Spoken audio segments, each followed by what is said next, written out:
Bonjour à tous, quel est ton message pour la semaine prochaine? Ton message pour la semaine prochaine, pardon. Quelle est du coup cette petite guidance? Elle est générale, on y va. Je suis un peu perdu ce matin, vous avez dû constater que je me perds un peu dans mes mots. Bon, bah ça arrive, hein. Ça arrive, ça arrive.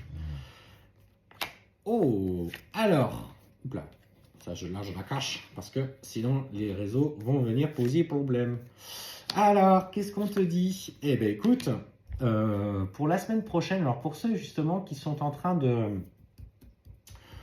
vivre une période où, de séparation, peut-être d'acter un divorce ou d'une ordonnance de non-conciliation, on te parle que la loi va prendre, en tout cas, beaucoup d'énergie cette semaine. Effectivement, on te parle d'examen par rapport à ta relation de couple, pour ceux qui sont notamment dans cette phase de divorce. En tout cas, si tu vois ce message, c'est qu'il va y avoir un compromis qui va pouvoir être trouvé. Euh, Ce que je ressens, c'est que c'est comme si la personne avec qui tu te séparais finalement, que ce soit un homme ou une femme, s'était un petit peu mis dans ses retranchements, tu avais fait un petit peu de chantage par rapport à la garde des enfants ou par rapport à ce que vous avez, par rapport à ce que vous aviez en commun, peut-être une maison, etc. Et aujourd'hui, ce qu'on t'annonce, c'est que l'examen qui va en découler va être favorable. Alors, tu as des intuitions concernant ça, tu te dis que les choses finiraient bien par s'arranger, mais vu l'un des interactions qu'il y avait avec lui, ça semblait plutôt difficile.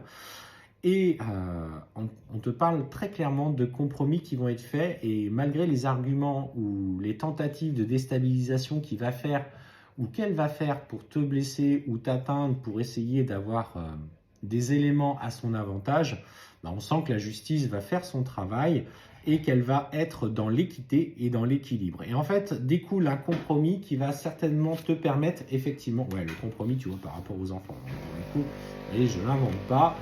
Et en fait, on voit que ça va vous permettre justement de trouver ce juste équilibre. Alors, la cafetière qui s'auto-nettoie, j'en profite pour tirer une autre carte.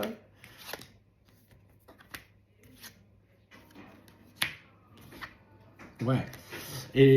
Et en final, ça va en découler quelque chose de positif. Alors, de ce que je ressens, c'est qu'effectivement, tu as peut-être aussi cette volonté, toi, de ne pas rester forcément à l'endroit où tu vis à l'heure actuelle. On me parle notamment que tu te projettes peut-être sur une mutation, pour un changement de travail. On parle de travail en lien avec le domaine de la santé.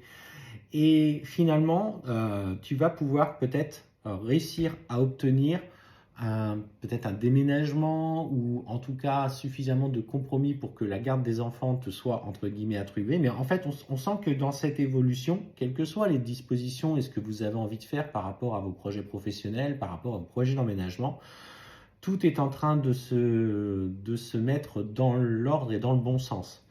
Peut-être qu'il a voulu te bloquer, qu'il voulait pas que tu partes et qu'il voulait que tu restes à cet endroit-là, mais la justice aujourd'hui te donne raison. Alors peut-être qu'à un moment donné, il n'a pas joué le rôle de père suffisamment présent, ou peut-être qu'il a commis des erreurs.